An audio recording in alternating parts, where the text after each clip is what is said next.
পয়সা নেই। কি ব্যাপার, ড্রেস খুলছেন যে? আর খেলা দেখাবেন না? না, আমি আর খেলা দেখাবো না, স্কুল ছুটি হয়ে গেছে, আমার মেয়েকে আনতে যেতে হবে। এই তো মা, এই তো মা, আমি চলে এসেছি। এই চলো চলো চলো চলো। আব্বু, সবার মা বাবা কত তাড়াতাড়ি চলে আসে, তোমার আসতে এত লেট হয় কেন?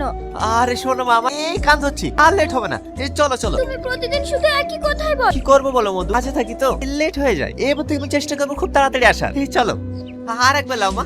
না, আমি খাবো না। বলো না আব্বা, আমার মা কোথায়? ওসব শুনে কি হবে, অনেক রাত হয়ে গেছে, ঘুমাও। না, আমি ঘুমাবো না। আব্বা, তুমি আমার এত যত্ন করো, কিন্তু আব্বা সবার মা আছে, আমার মা কোথায় আছে বলো না আব্বা। তাহলে শোন, তোর বয়স যখন 7 মাস, এই বাচ্চাদের খেলনা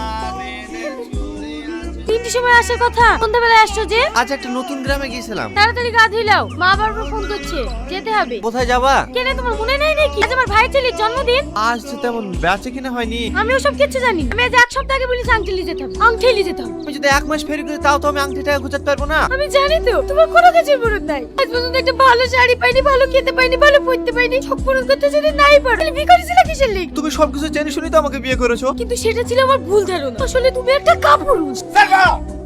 তুই আমার গায়ে হাত তুললি, আমি আর তোর ভাত খাবো না। তুই ডাক্তার পেয়ে গেলি। সালমা, সালমা, সামান্য বিষয়টার জন্য তোর মা তোকে রেখে চলে যায়। আমি অনেক অপেক্ষা করেছি, কিন্তু সে ফিরে আসে। কান্না করো না আব্বু। যে মা সামান্য বিষয় নিয়ে নিজের সন্তান স্বামীকে ছেড়ে চলে যেতে পারে, সে কোনোদিন মা হতে পারে না।